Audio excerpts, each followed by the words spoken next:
La naissance du sniper du verbe.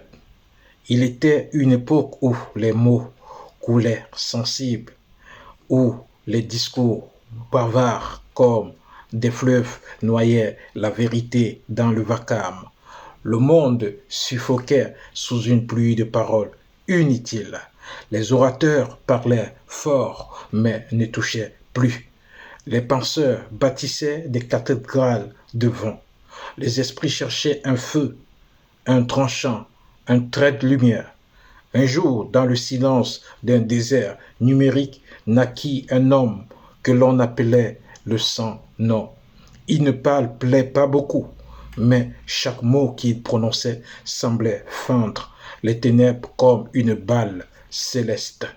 Les anciens le surnommèrent le sniper du verbe.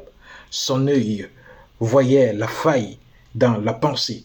Ses oreilles entendaient l'incohérence dans des discours. Il n'écrivait pas pour plaire. Il écrivait pour viser, percer, réveiller. Chaque phrase était une munition verbale. Chaque silence, un calcul stratégique.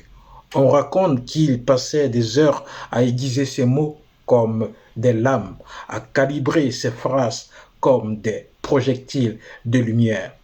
Il méditait, il méditait longuement avant de parler, car il savait un seul mot bien placé peut détruire un mensonge enraciné depuis des siècles.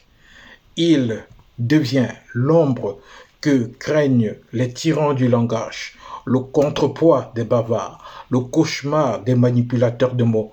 Un seul de ses prompts pouvait briser une propagande ou rallumer une nation éteinte. Je prends dont je suis, je prends dont je pense, je prends donc ma vie change. C'était Jules Bezalel, ingénieur du verbe, spécialiste en maïeutique du code pour vous servir.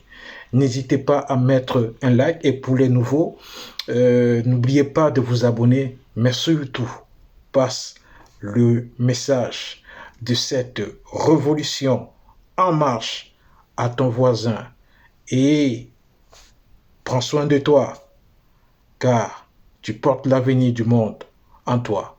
À plus.